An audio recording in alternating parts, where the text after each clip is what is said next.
le producteur du film français, Philippe Aubert. La scénariste, Géraldine Bajard. La traductrice, Anaïs Duché. Le distributeur, Philippe Lux, qui porte dans les mains l'acteur principal, mais oui, Little Joe. La réalisatrice Jessica Hausner et le prix d'interprétation féminine au Festival de Cannes, Émilie Bicham.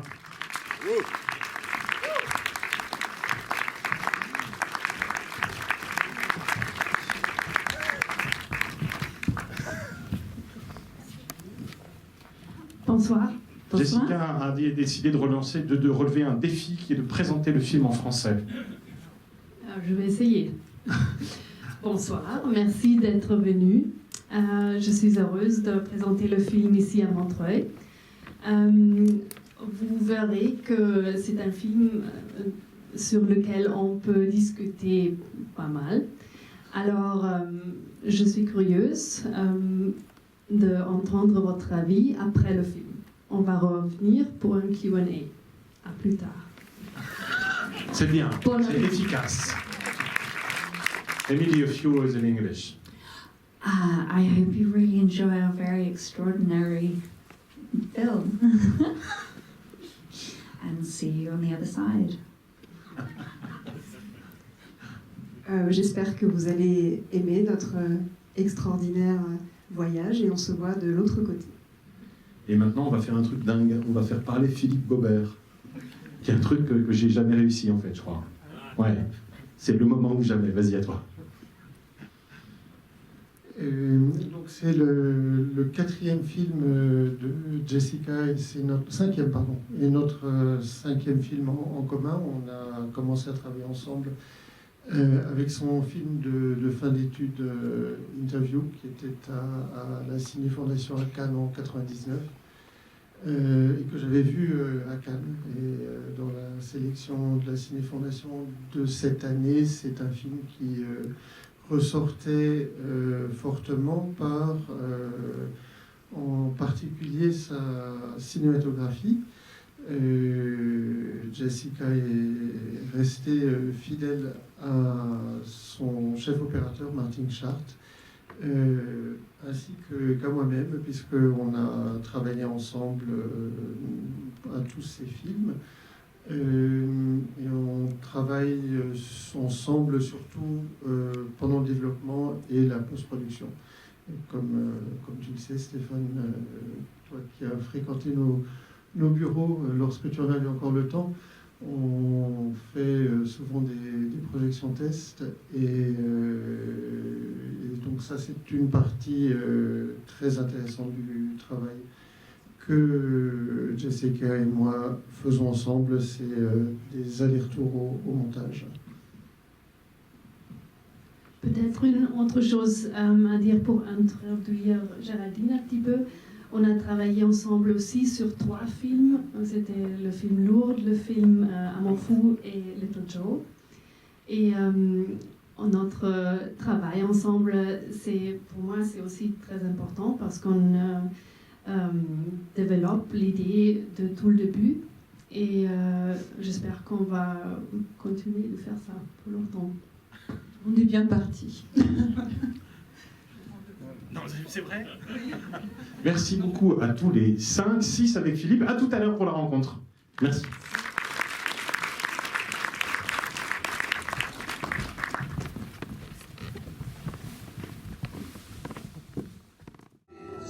Happiness, business, happiness, business, happiness, business, happiness, business.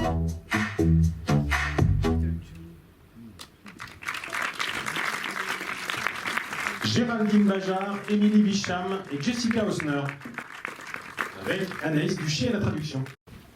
Merci à vous d'être là. Ah oui, Little Joe quand même. On est quand même les premiers à la voir, quoi. Elle sent super bon. Ouais, non, Bon, je vais dire 2 mots avant de commencer les questions, sinon c'est pas rigolo. Il faut quand même des petits défis pour la traductrice. Moi, je pense que c'est un des films les plus troublants de l'année, y compris sur une question importante de cinéma, qui est la question du point de vue. C'est-à-dire, fondamentalement, que nous raconte le film, qu'est-ce qu'il nous transmet. Et je trouve le film d'une délicieuse ambivalence. Et au terme du film, je peux y lire à peu près tout et son contraire. Et en fait, ma jouissance de spectateur, c'est de voir un défi d'écriture et de mise en scène qui consiste à tenir sans cesse en équilibre une espèce de double lecture contradictoire, jusqu'à la fin. Donc je voudrais que par le biais du débat, on finisse par aborder ça, parce que c'est une vraie question compliquée en réalité. Comment maintenir l'équilibre pour qu'à aucun moment le sens du film ne balance du côté d'un message qui serait favorable ou défavorable à cette fleur du bonheur. Alors, il y a des éléments sans doute pour répondre à la question du point de vue, tout ça, mais le fait qu'aussi longtemps on soit dans l'indétermination et que le film travaille vraiment ces indéterminations, pour moi c'est un des objets de fascination du film, vraiment. Bon, alors du coup je transforme quand même vaguement en question cette remarque initiale. Je veux bien que vous me disiez quel était le point de départ, soit Géraldine, soit Jessica, ou l'une puis l'autre. La toute première envie, elle est née de quoi? D'un rapport aux plantes génétiquement modifiées, de cette idée du bonheur promue très largement dans la société contemporaine. D'où c'est parti cette histoire? I would like to say something else because Oui, on peut. your introduction was, I think, already a very specific interpretation, which is yours. When we had some test readings with this film during the editing, we did have different reactions, but very few people articulated it like you did now, because I think either you think this, or you think that, or maybe you think another thing, but I have the feeling to say that this is a very ambiguous film is already a very reflected point of view, and I think it takes a while to arrive at that point. I have the feeling or the experience with some of the audiences that, like right after seeing the film, you do have an interpretation. Alors déjà, par rapport à votre introduction, déjà ce que vous en dites vous-même, c'est une interprétation assez poussée, qui est spécifique et qui vous est personnelle, et qui est déjà assez poussée sur le film, parce qu'on a fait des projections tests pendant le montage, et les réactions qu'on avait étaient extrêmement différentes. Peu de gens ont réagi comme vous. Les gens réagissaient plutôt assez fortement en penchant pour une interprétation ou une autre. Et donc, dire que le film est ambigu, c'est déjà un niveau de réflexion assez poussé. Et donc, l'expérience qu'on a plutôt des publics juste après avoir vu le film, c'était que les gens avaient plutôt déjà une piste assez nette en tête. And I'm saying this because in the beginning of our work on writing the script or developing the idea, of course, the fun of it was to develop two stories at the same time.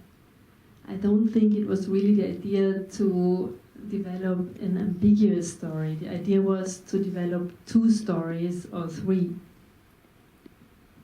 Et dans notre travail ensemble, dès le départ, notre idée a été de développer deux histoires plutôt qu'une histoire ambiguë. Vraiment, au départ, on a voulu raconter deux histoires. Ou trois. Alors il faut développer du coup. Quelles sont les deux histoires qui étaient à l'origine du récit? Yeah, I give the question back to you. Ah ben non, mais moi je suis pas invité aussi, j'accueille. No, but that's what the film's about. Give your interpretation. Donner votre interprétation, c'est ça que génère le film. Non, ce qu'on voit bien, c'est qu'il y a quand même dans le fil conducteur du récit l'histoire du personnage principal qui vient en écho à ce personnage plus âgé qui est dans l'entreprise depuis 20 ans et qui paraît sans cesse avoir une longueur d'avance sur le récit, sur le spectateur, sur ce qu'elle a vécu au sein de l'entreprise. Et après, j'imagine que dans le processus d'écriture, c'est pas à moi de répondre à ces questions normalement. Hein. Je suis en train de me faire arnaquer. il y a quand même évidemment, mais ça ce sera une question, parce qu'on ne peut pas s'en tirer comme ça, c'est interdit, il y a quand même l'idée qu'on puisse, nous spectateurs, à la fois croire dans ce parfum miracle qui transmet le bonheur, et en même temps douter tout le temps, en se disant non mais ce gosse change parce qu'il est adolescent, et qu'à l'adolescence on change, et que du coup on peut tout à coup être plus proche du père que de la mère. Et donc de travailler sur ce double registre qui est à la fois de nous faire croire dans le pouvoir surnaturel et en même temps de nous montrer que tous ces phénomènes sont peut-être tout à fait naturels, même s'ils sont liés à une plante génétiquement modifiée. But we can talk about where we started with our script writing. To add something, I'm going to say it in French, is it okay? Mais dans les prémices d'une histoire, pour nous, c'est pour ça je pense que tu insistes sur le fait qu'il y a 2 histoires ou peut-être 3, c'est aussi quand on se lance dans la formulation d'une fable, il faut être très très simple et en fait très clair sur l'histoire. C'est après que viennent les interprétations, ouais. Effectivement. Et ça, je pense que c'est énormément notre souci au début, de rentrer dans l'espace de la fable, d'une narration, finalement, d'une histoire assez limpide, si on regarde de près. Et c'est autour de ça que peuvent s'articuler d'autres choses. Et dans cette fable, il y avait déjà 2 histoires? Peut-être. Non.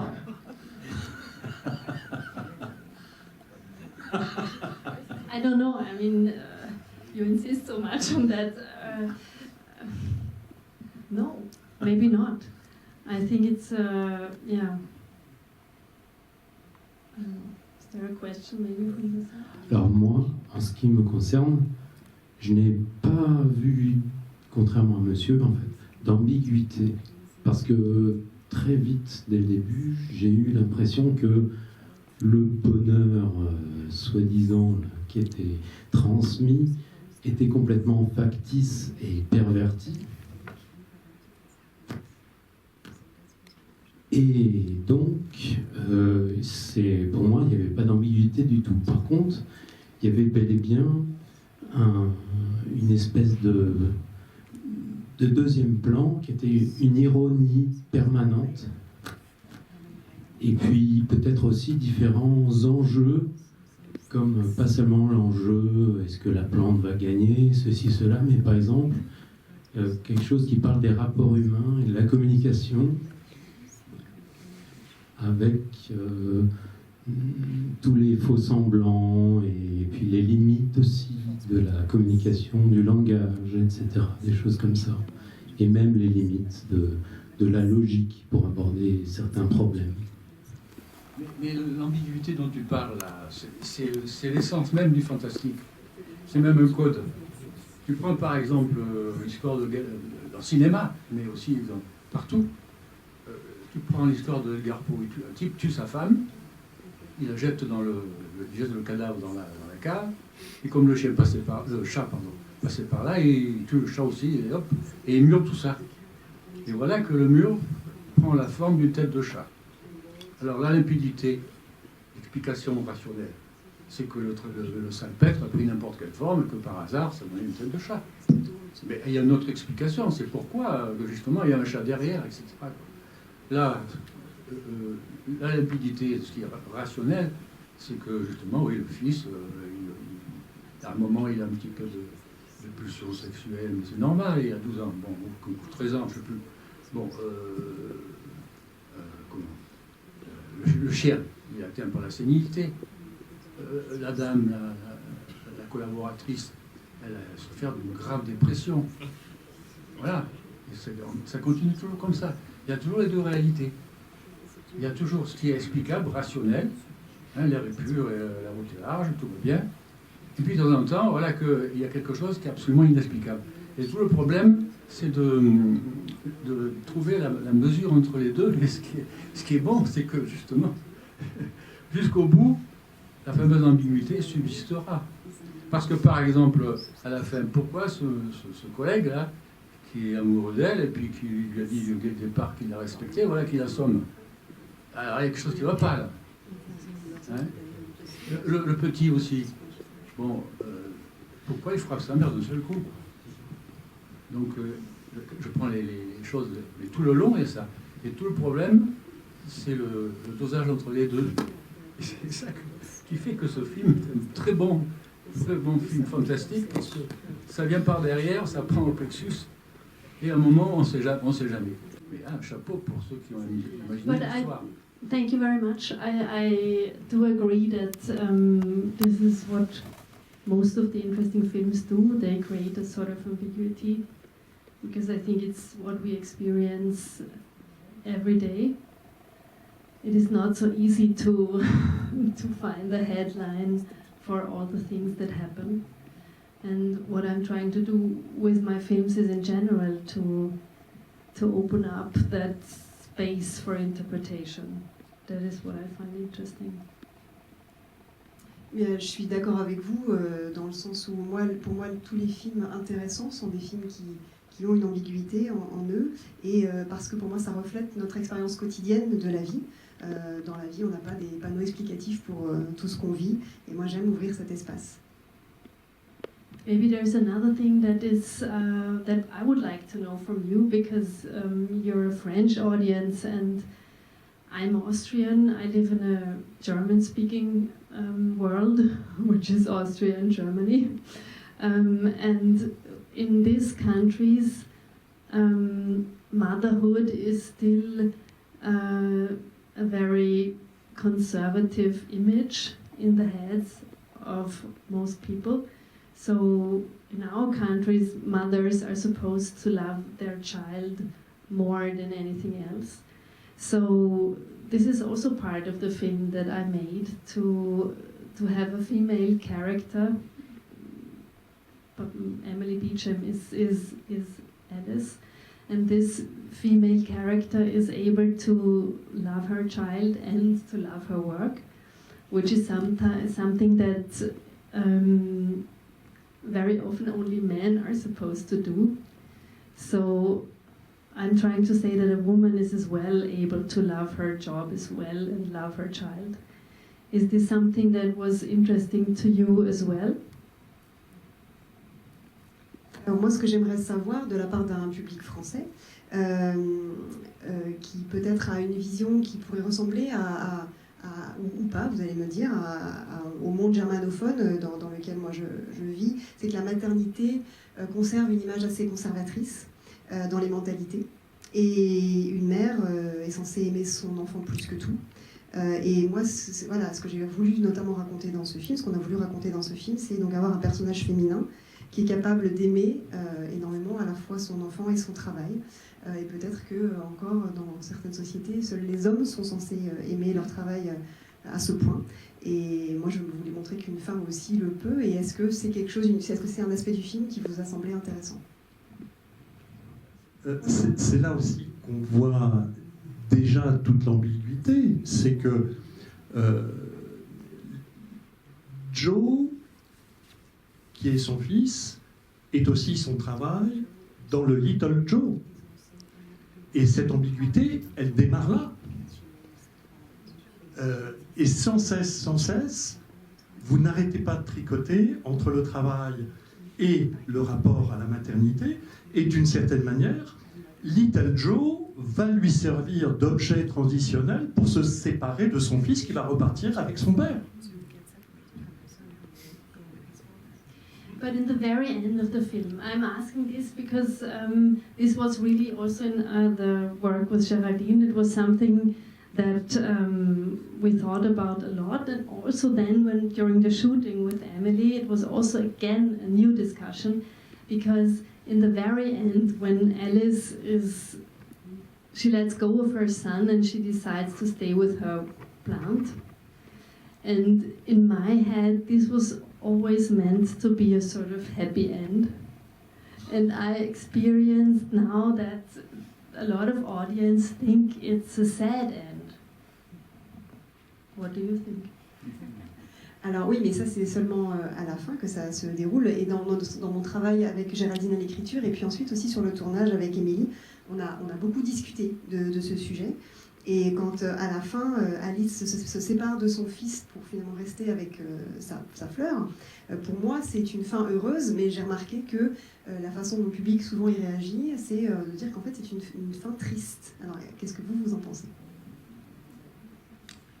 J'ai pas d'opinion sur la chose. Je trouve que les personnages évoluent dans une forme de liberté personnelle. Moi, ce qui m'a un peu dérangé, c'est que la mère, au fond, et c'est vous qui l'avez choisi comme ça, est quand même un personnage assez caricatural, un peu coincé. On pourrait même presque dire un peu frigide à un moment donné. On se demande si les hommes l'intéressent. Enfin, bref, c'est quand même assez curieux. Donc moi, ce qui m'a laissé perplexe, c'est comment cet enfant qui serait envoûté par l'idée d'une certaine forme de bonheur, qui ne serait pas une forme de bonheur traditionnelle, décide d'aller vivre chez ce père qui, lui, vit dans la nature. Donc c'est comme un retour à la nature, alors qu'on a l'impression que ce garçon a respiré un parfum artificiel qui va le conduire vers d'autres types de bonheur. Voilà. Ça m'a posé question. Je me dis, mais comment c'est possible? Et c'est pas forcément cohérent pour moi. Vous avez sans doute encore voulu nous perdre un peu plus. Par contre, moi, ce qui me reste de ce film, c'est quand même ce malaise à la fin, ce doute qui subsiste. Et là, en dehors des personnages, sur le fait qu'on est peut-être complètement manipulé, tout ça avec des parfums ou autre chose, et qu'on n'est plus dans la capacité de discerner vraiment on est, qui manipule qui, enfin bref. J'ai l'impression quand même que c'est une idée assez dominante, qui est que ce parfum, il est quand même pas très net, quoi. Voilà.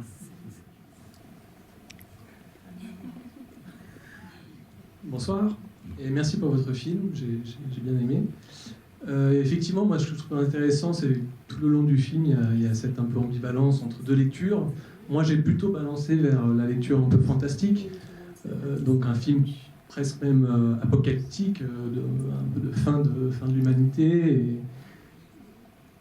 Et en même temps, effectivement, il y a cette lecture rationnelle, comme disait monsieur, et même si le monsieur posait la question de ça n'explique pas la violence qu'il y a pu y avoir avec l'adolescent et le Chris, le partenaire, je pense qu'il y a une explication même, comment dire, une explication rationnelle.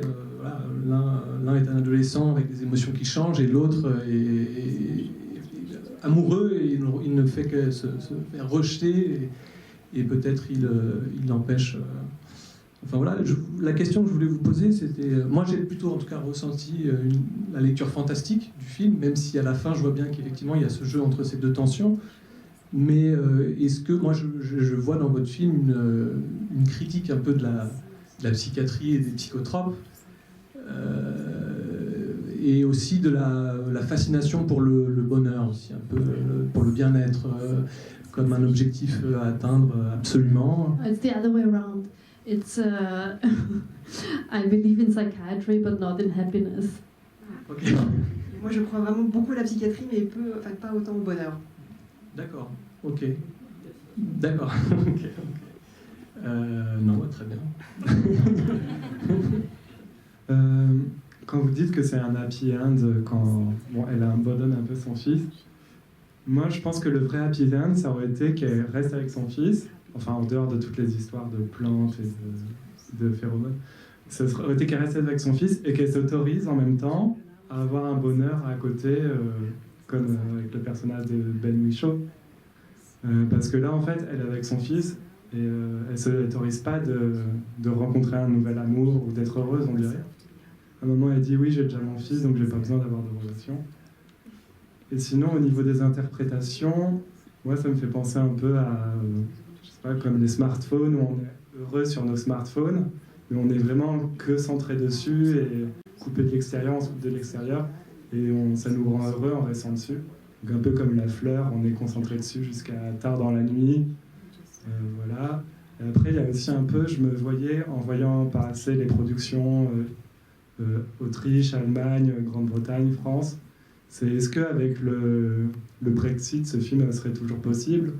Est-ce qu'il n'y aurait plus les fonds européens? Okay, can I cut into that? Because it's, I mean, I appreciate that every one of you is sort of having an essay here, but it's not so, I have to follow what you're saying, so maybe I cut in here. I did understand what you were saying about you thought it would have been a happy end if the mother would have stayed with the child. This I understood. And the other thing was happiness and the iPhone. Yeah, that is something that where maybe we could talk about that, because indeed happiness, from my point of view, is something that is very imaginative. So yes, you will probably find it on your iPhone more than in reality. Go for it. Alors, je vous interromps juste une seconde pour essayer de revenir sur ce que vous disiez. Sur les smartphones, effectivement, pour moi, le bonheur, c'est quelque chose qui se situe un peu dans le domaine de l'imaginaire. Donc, effectivement, c'est peut-être quelque chose que vous serez plus susceptible de trouver sur votre téléphone que dans la vraie vie. I don't think that all those images that we have are really true. So if you think that the main character would have been happy if she would have stayed with her child, well, yes, maybe, but maybe not. I think that is exactly what I'm trying to turn upside down, that we get rid of those predominant ideas that we have in our heads. But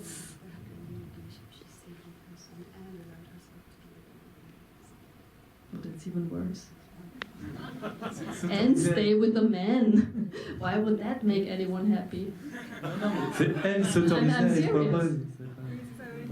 Non, apparemment ce serait encore pire. Donc moi je ne crois pas que les images... No, but I'm joking, but I'm also very serious. We have those ideas in our heads, but is that really true? Are those people happy who have a child and a husband? I mean, I really ask that.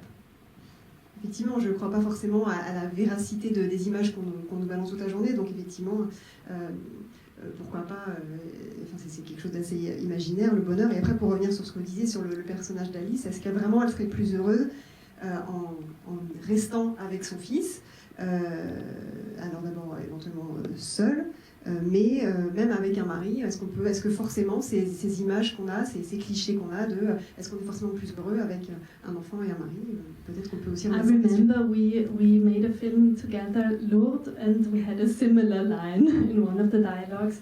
It's about a woman who cannot walk. She's tetraplegic, and she goes to Lourdes because maybe she hopes to be healed or not, we don't know. But she goes to confess, and the priest says to her, because she says it's so unfair, why am I paralyzed?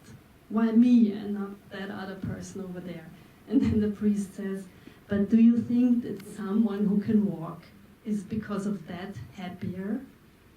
And this is crazy to ask, because of course we would say, of course, if you can walk you're happier than if you're in the wheelchair. But it is also interesting to dare to ask that question. What is that happiness about? Ça me fait repenser à un autre film sur lequel on a travaillé ensemble, qui s'appelle Lourdes, sur une femme tétraplégique qui va à Lourdes en espérant peut-être guérir, et elle va se confesser. Et quand elle dit au prêtre, elle demande au prêtre, c'est vraiment très injuste, pourquoi moi je suis en fauteuil et pas la personne d'à côté. Le prêtre lui dit, mais est-ce que vraiment vous êtes certaine que quelqu'un qui marche est plus heureux que vous? Alors la question paraît complètement dingue, et on pourrait imaginer que la réponse est évidente, que oui, forcément, quelqu'un qui marche par rapport à quelqu'un qui ne marche pas serait plus heureux, mais je trouve ça intéressant quand même de finalement poser cette question. Alors moi, il y a quelque chose dans le film que je n'ai pas trouvé ambigu du tout, c'est la musique. Je trouve que c'est une musique maléfique, envoûtante, terrible. Je parle trop fort.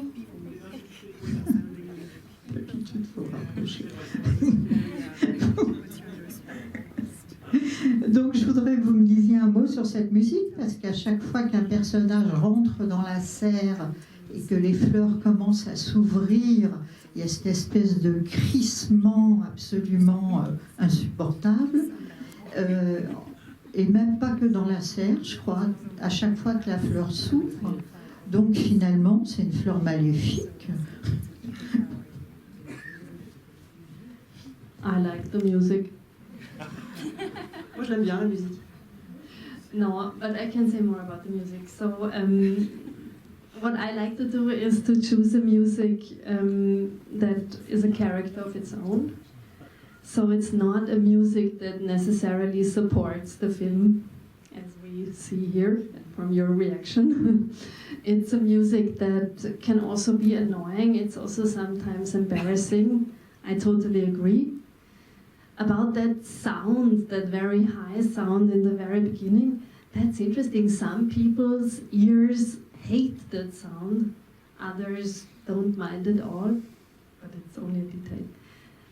In general, that is part of the idea. I wanted to find a music that is, at some moments, it does support the film, and then it goes off. It's like the cinematography. You have those images in the film where the camera approaches two characters, they talk to each other, and you think now maybe something interesting might be revealed, but then the camera goes past them and focuses on the curtain in the background, and you do not get this final relief that you know what the answer would be. And the music does a little bit the same. It is uncomforting, and it opens up a sort of question mark box. It makes you think, why did they use this music?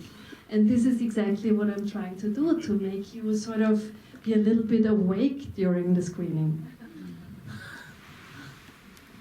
Moi j'aime choisir des musiques qui deviennent presque un personnage de mes films, et ce ne sont pas forcément des musiques qui vont se contenter d'illustrer. Oui, la musique elle peut être énervante, elle peut être gênante, je suis d'accord avec vous. Et quand il y a ce crissement, alors après les réactions sont très différentes. Il y a des gens qui sont effectivement très crispés par ce son-là et d'autres pas du tout. Et j'aime bien trouver des musiques qui à certains moments ont l'air d'illustrer une scène et puis qui d'un seul coup on sent que ça dérape ou que ça prend une ampleur importante. De la même manière, les mouvements de caméra qu'on utilise dans la photo, parfois on voit la caméra qui se déplace, qui a l'air d'aller vers un personnage et qui donc nous donne l'impression qu'on va aller vers une piste, et ensuite, hop, d'un seul coup, non, finalement elle continue, elle va s'intéresser à un autre personnage au fond, et donc elle ne va pas nous donner la réponse qu'on croyait avoir à ce moment-là. Donc j'aime bien ouvrir ces espèces de boîtes à point d'interrogation et faire une musique parfois aussi un peu dérangeante pour un petit peu vous maintenir éveillé pendant le film. On peut juste préciser d'où vient cette musique, parce qu'elle préexiste au film, elle accompagne les films de Maya Deren, et c'est un compositeur japonais. Yes, it's a Japanese composer, Teiji Ito, and he was also composing music for the experimental films of Maya Deren in the 1940s in New York. And I know those films of Maya Deren well. This is maybe the most influential filmmaker on my work. She creates a very strange, dreamlike world, or nearly nightmarish sort of world. And part of that feeling is also the music. She doesn't use any special effects or anything, but it's really the editing and the sound and the camera work, the lighting, that create a very surrealist world. Et donc oui, le compositeur japonais s'appelle Teiji Ito, c'est une musique qu'il avait déjà composée auparavant. Et il avait beaucoup travaillé, ce monsieur, pour les films expérimentaux de Maya Deren, qui faisait des films expérimentaux dans les années 40 à New York, qui sont des films que je connais très bien, c'est peut-être une de mes plus fortes influences cinématographiques. Elle crée un univers presque cauchemardesque, vraiment dans l'étrange, sans utiliser d'effets spéciaux. C'est uniquement le travail sur le montage, le son et le cadrage qui crée vraiment une atmosphère surréaliste. Je suis étonnée de certaines réactions. Moi, je n'ai pas du tout vu d'ambiguïté. J'ai pensé tout de suite à Huxley, à Aldous Huxley, le meilleur des mondes. Et peut-être que c'est une réaction par rapport à ce que je vis dans la société, mais je trouve que cette société est très oppressante et ça sera une sorte de... Enfin, ce film donne la sensation d'une sorte de transhumanisme biologique qui déshumanise la personne. La personne devient obéissante, c'est le bonheur obligatoire, et comme ça, on est tout à fait soumis au commerce, au capitalisme, etc. Mais oui, j'entends le mot capitalisme derrière moi. Mais But then can I ask you, when you speak about human, is that positive? I mean, what is human? That doesn't mean that we're all so nice. Et l'agression du chien, de toutes les personnes, quand on n'accepte pas ce bonheur obligatoire, eh bien, on est éliminé, oui, et on est déshumanisé de la même manière. C'est comme ça que j'ai ressenti le film. Yeah, but now I come back to that thing that I said, it's a happy end.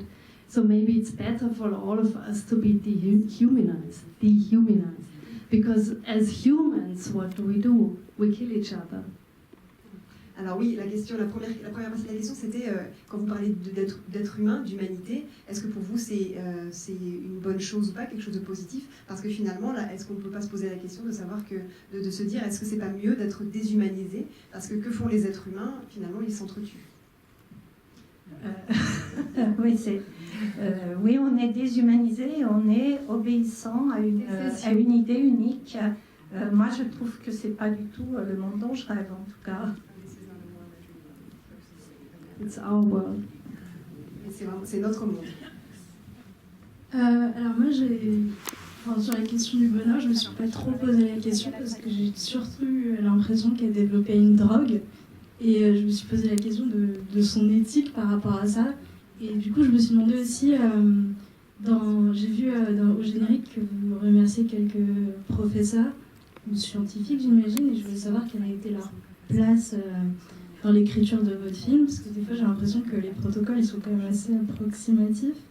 Et donc voilà, est-ce que vous avez aussi fait appel à des professeurs d'éthique? Parce que quand même, ça me paraît un peu limite ce qu'ils font. Et j'ai mis le fait que... Enfin, je sais pas si c'est une bonne interprétation, mais j'ai l'impression qu'elle était plutôt infectée au départ du film pour accepter des choses qui sont quand même assez controversées. Yes, we had scientists who worked with us on the script. There was one neurologist, one human geneticist, and one plant geneticist. We also talked to a brain surgery person. So we had, so those were our collaborators for the whole script and the dialogues.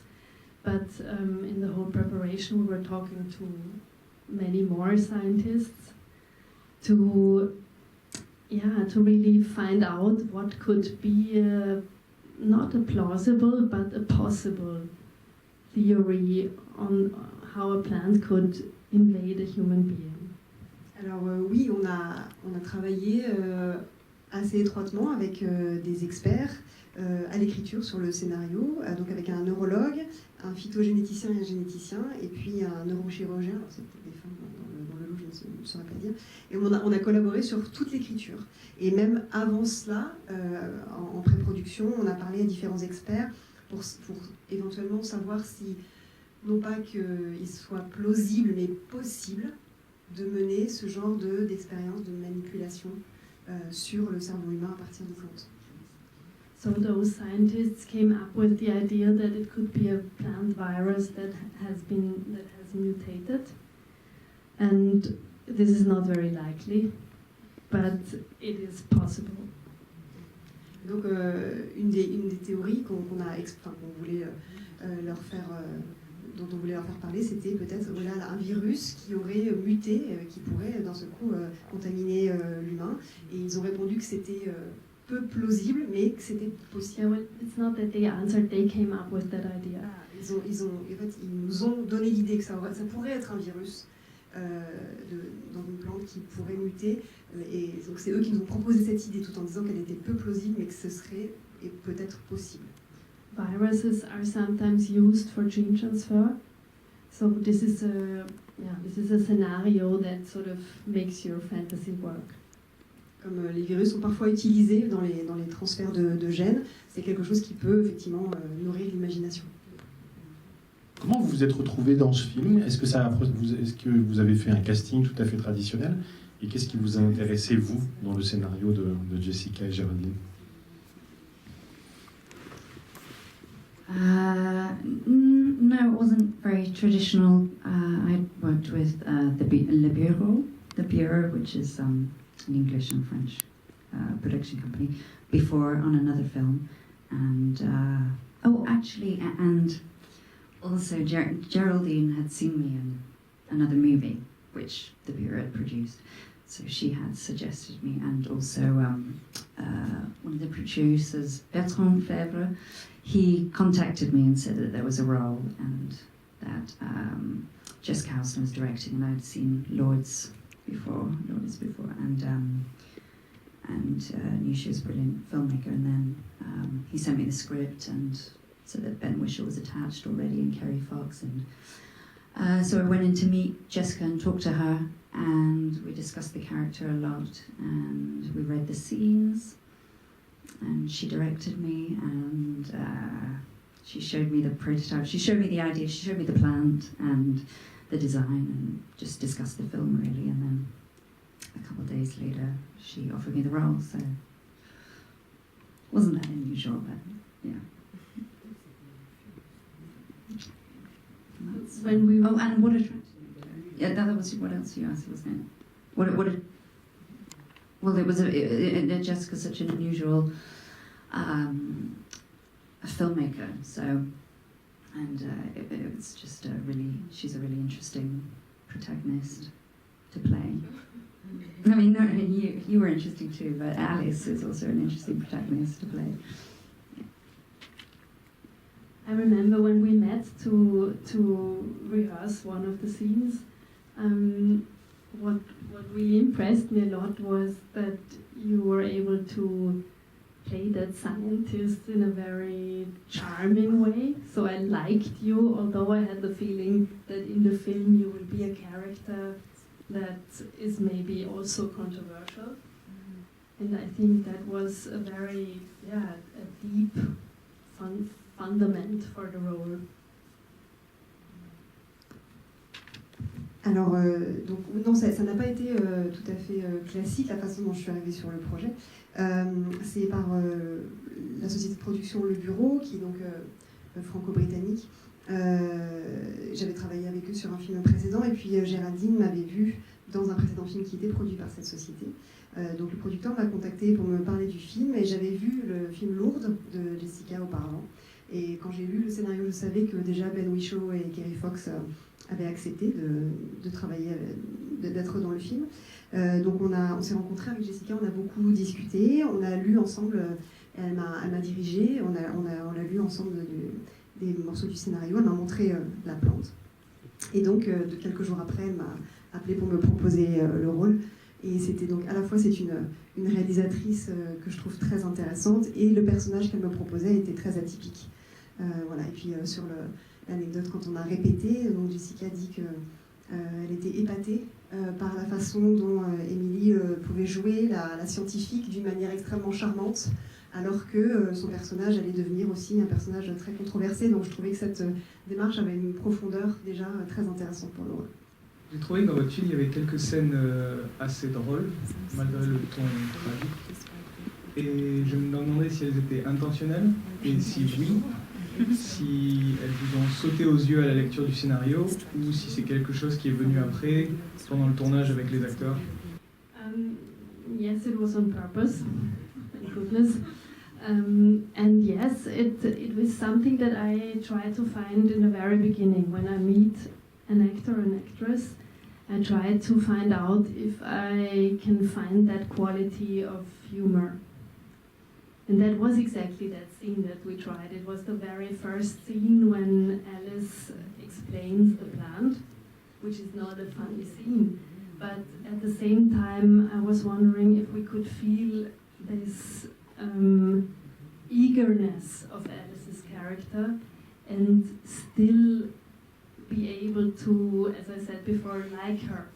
So, and this is part of the humor, because if you're able to like the weaknesses of a character, you're already on the side of humor. Oui, c'était fait exprès, heureusement. Et moi, c'est quelque chose que je cherche toujours dès le départ, quand je rencontre un acteur et une actrice. J'essaie toujours de trouver chez lui ou chez elle justement cette part d'humour. Et quand Alice, au tout début, explique justement la plante, c'est une scène qui n'est pas spécialement drôle, mais j'aimais bien sentir que quand même à travers ses explications et son sérieux dans les explications, son ambition pour cette plante, il puisse y avoir un côté un petit peu justement humoristique décalé. Et quand on commence à aimer les faiblesses d'un personnage, c'est à ce moment-là qu'on peut commencer à être déjà du côté de l'humour. It's not that she is acting humorous, or funny in the scene. That's not what I'm talking about. It's if you like someone when he or she shows her weakness, for example, then I think you can laugh, and then it's a laugh that has got something, also of understanding of our lives, because we are all weak very often and ridiculous. C'est pas qu'elle le joue d'une façon spécialement comique, mais c'est quand à partir du moment où on aime le personnage, on peut commencer à rire et à comprendre et justement à être comme ça dans ce double sentiment. I've made a film before about a poet who tries to kill himself, which sounds tragic, but it was actually funny. And this was part of the reason for this was because the actor was able to portray this role in a way that we sort of understood that he's just trying to find someone, something. So it was really his acting that made it possible to make a comedy out of a double suicide story. J'ai fait un film précédemment qui était sur un poète qui essaye de se suicider, ce qui paraît comme ça tragique, mais qui en fait était assez drôle parce que l'acteur arrivait à le jouer d'une certaine manière, et donc on arrivait à comprendre qu'il était à la recherche de quelque chose, et donc c'est par son jeu qu'on arrive à ça. Le jeu des acteurs crée l'humour, mais ce qui fait aussi l'humour du film, c'est le jeu permanent avec le film de genre, qui est quand même très présent pour le spectateur. Et donc c'est une question pour Géraldine, mais oui. Je voudrais savoir, au stade de l'écriture, à quel moment sont intervenues d'éventuelles références autour de cette question-là, du film de genre. On évoquait tout à l'heure le village des damnés auquel on peut penser, on évoquait Body Snatchers par exemple. Est-ce que c'est des références que vous avez échangées, cette espèce de façon d'être progressivement presque vampirisé par cette plante, le genre et l'humour culminant quand même dans le tout dernier plan qui est le Bonne nuit maman, où tout à coup la plante se met à parler à la place de l'enfant. Enfin. Alors, dans notre travail, en fait, au début, c'était quand même Body Snatchers qui était on va dire, qui était l'origine de nos discussions, de nos thématiques, etc. Donc c'est plus ça que, je dirais presque Village des damnés, qui est plus un autre... il y a un autre mécanisme dans l'histoire qui entre en ligne de compte, qui est différent de Body Snatchers, puisqu'il y a ces petits trucs, ces petites plantes, là, ces petits végétaux qui arrivent et tout ça, mais voilà. Mais c'était plutôt ça, et après, je suis aussi une fervente lectrice de ballades, donc on avait commencé à échanger sur des lectures que j'avais faites, et c'est comme ça qu'on a continué aussi. Et surtout, qu'est-ce que c'est l'anticipation, en fait, qui n'est pas forcément quelque chose où on est dans le registre cliché d'un monde du futur et tout ça. C'est le maintenant, avec un autre angle d'attaque, souvent. Oui, moi je voulais poser deux questions. Est-ce que dans la musique, c'est vrai, j'ai beaucoup aimé aussi, je crois qu'on entend des aboiements de chiens, je ne sais pas si j'ai été le seul à entendre ça. Et la deuxième question, et je vais partir un peu sur l'interprétation et les essais, comme vous disiez, c'est peut-être un peu mais vous disiez que vous ne faisiez pas une critique de la psychiatrie, mais moi j'ai senti quand même aussi l'importance une lecture psychanalytique en tout cas, et la scène qui me paraît assez clé, c'est quand la psychanalyste allume son enregistreur pour dire qu'elle a tout de suite compris que en fait, cette femme avait un désir inconscient de se séparer de son fils, peut-être même. Et en fait, du coup, la fin est une fin heureuse, puisqu'en fait, à la fin, le fils effectivement part et elle est heureuse. Et En fait, moi, j'ai pas compris que la happy ending, ce serait avec que le fils reste avec elle, quoi. Non, je voulais juste savoir si effectivement vous alliez chercher consciemment à parler comme ça des désirs inconscients, des désirs de l'inconscient, en fait, ce dont la psychanalyse parle, en fait. Voilà, ou si c'est moi qui projette. No, no, it's all in the film. Oui, c'est bien ça. Tout est effectivement dans le film. Ouais. Et les aboiements de chiens? The dog is in the Teiji Ito music. Et c'est effectivement dans la musique de Teiji Ito, il y a ces aboiements, effectivement. Qui, du coup, dans le film, renvoie quand même au chien qui finit par mourir. Donc il y a un prétexte narratif. Et quand même à l'idée qu'on peut s'attacher autant à un chien qu'à un enfant, ce qui est le cas de la vieille dame. Et que du coup, si on peut s'attacher à un chien, ou plus qu'à un enfant, pourquoi pas à une plante? Enfin, on sent bien qu'il y a une espèce de continuité là, sur la façon de faire bouger la frontière entre les... Et quoi d'ailleurs? But talking about the psychoanalysis, it is for me also very interesting because that is the one of the possible interpretations of the film, that it's maybe not even happening at all, and we don't even have to talk about what is human or not because nothing happened, and it's no virus because we hear in the story no virus could be found. So maybe it's all about a woman who finally got rid of her anxieties.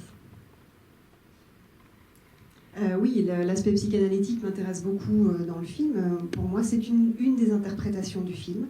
C'est que peut-être en fait il ne s'est rien passé du tout, puisque dans le film il est dit qu'on établit scientifiquement qu'il n'y a pas de virus présent, il n'y a pas de pathogène. Et donc peut-être que c'est simplement l'histoire d'une femme qui se débarrasse une fois pour toutes de ses angoisses. Si c'est pas une happy end pour un débat, ça. Non. Je me demandais pour conclure, je me demandais deux choses en fait.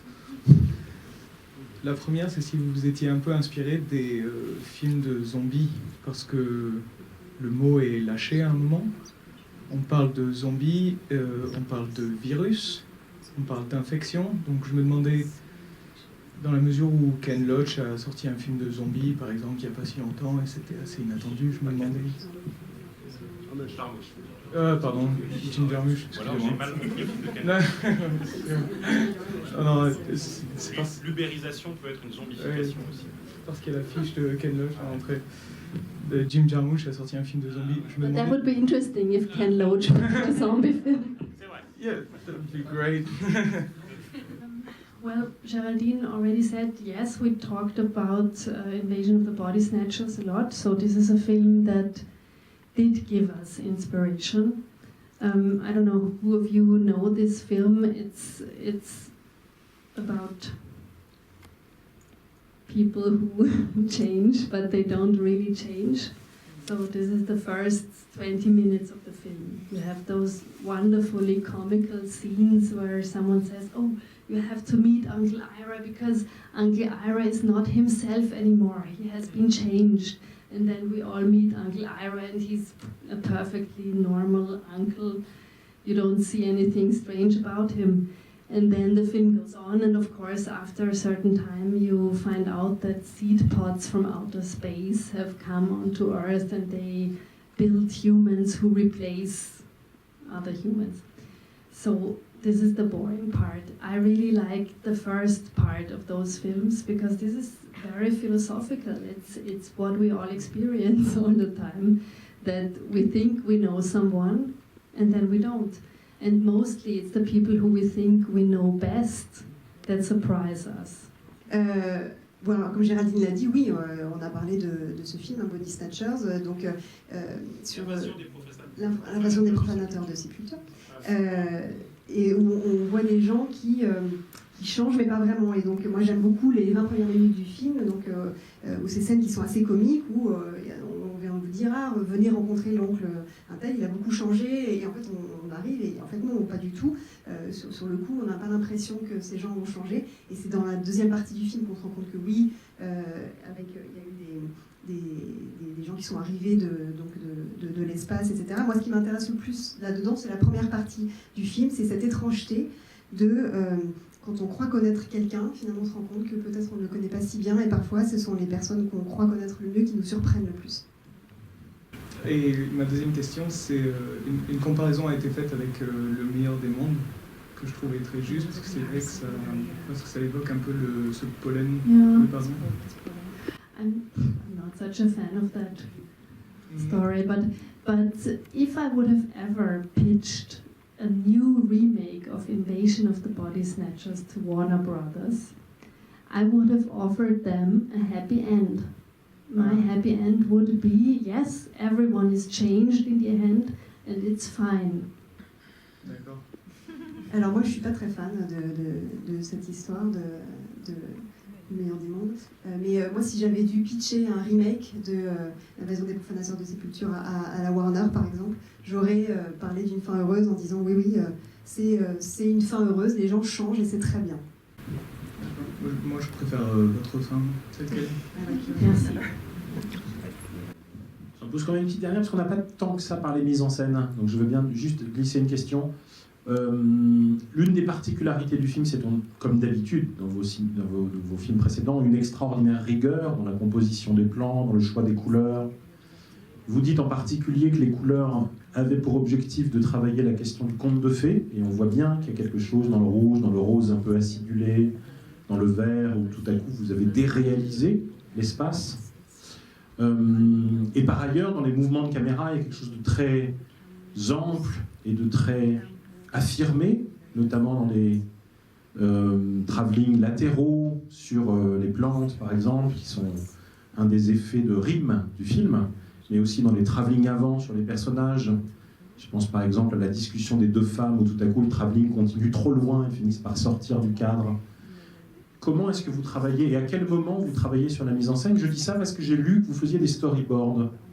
Et donc, est-ce que du coup, dans les storyboards, il y a une prise en compte et une espèce de géométrisation, j'allais dire, d'organisation un peu formelle de la répartition de ces travelling?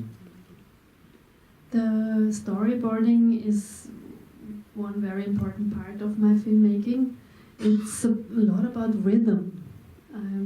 The question I ask myself when I do the storyboard is how much time passes? Like how much time passes during this scene? Is it a long scene?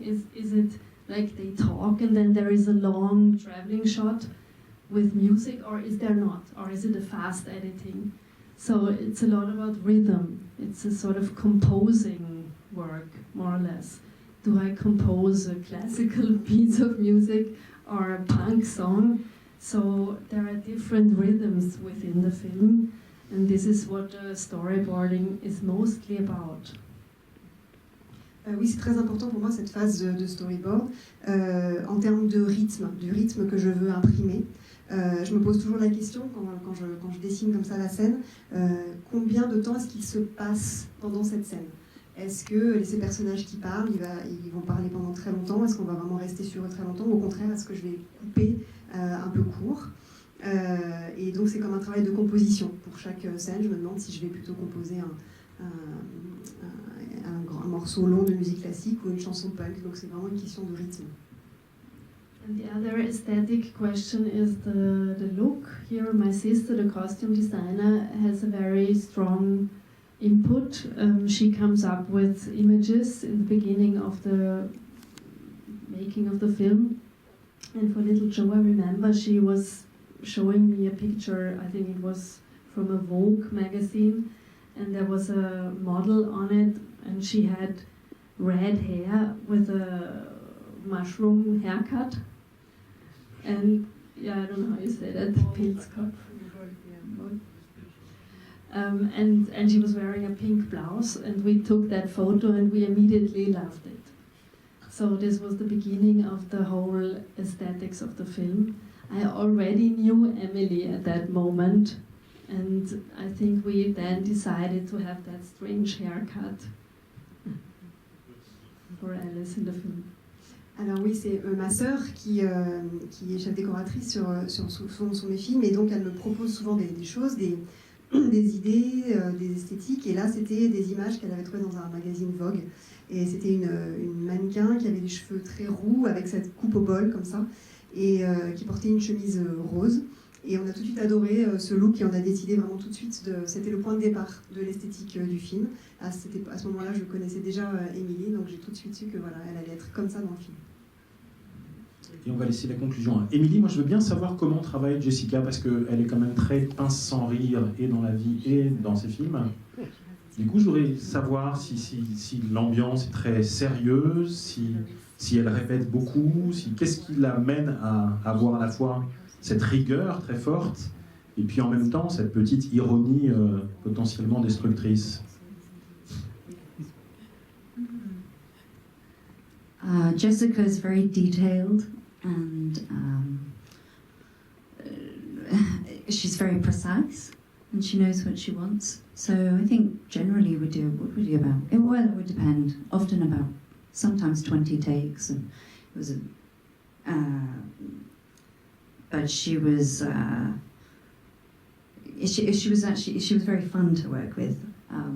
She'd notice all these nuances and details and undertones between the characters, their dynamics and power shifts, and her directions would often make us, we'd all giggle about it, especially the relationship between Alice and Chris. We found quite funny sometimes because they're both very insecure in ways, and she discusses a lot of nuance. So I think every day it was interesting to see what direction she wanted to take it in, and she knows, she has this a vision of what she wants, and it was inspiring to work with because you couldn't really second guess it. Do you want to translate this before you? Oui, c'est quelqu'un qui est très rigoureux, qui est très précis. Elle sait exactement ce qu'elle veut. Donc il arrivait qu'on fasse une vingtaine de prises pour certaines scènes. Mais c'était très enrichissant et quand même sympa de travailler ensemble parce qu'elle nous indiquait toujours des nuances, des détails, des petits interstices aussi dans les personnages, des dynamiques qui permettaient de développer un petit peu tout ce travail-là. Et on a aussi beaucoup ri dans le travail, sur la relation entre Alice et Chris, qui sont assez gauches, un petit peu empotées comme ça. Et donc, chaque jour, c'était intéressant de voir quelle direction Jessica allait prendre et nous faire prendre, parce qu'elle a une vision très, très précise. Et donc, c'était aussi à nous d'aller un peu chercher des interprétations à ces différentes directions. Au passage, quand on voit la compétition cannoise, ce film, a priori, n'est pas un film à prix d'interprétation. Et moi, je trouve ça vachement beau, justement. C'est-à-dire que d'habitude, on cherche une performance d'actrice ou d'acteur. Hein. On cherche un rôle comme ça très étendu, plutôt démonstratif. On parle de Joaquin Phoenix, par exemple, pour le prix d'interprétation masculine aux Oscars. Enfin, voilà, il y a quelque chose de très démonstratif, même si j'aime beaucoup le film. Voilà. Or, moi, je trouve ça une très bonne idée de vous remettre le prix. 1, parce que je vous trouve absolument excellente dans le film, et 2, parce que ça passe vraiment par d'infinis détails, par des choses extrêmement subtiles, extrêmement fines, qui fait que vous êtes absolument convaincante dans le rôle. J'allais dire, alors que vous êtes très très jeune et qu'on pourrait avoir un doute en se disant est-ce qu'elle peut déjà être scientifique, occuper ce type de fonction, être la chef de l'autre, etc. Et c'est immédiatement crédible parce qu'il y a une incarnation, quoi. Voilà, et donc moi je félicite le jury de vous avoir attribué le prix d'interprétation féminine, parce que je trouve ça infiniment plus subtil que de le donner à une actrice plus expansive ou démonstratrice.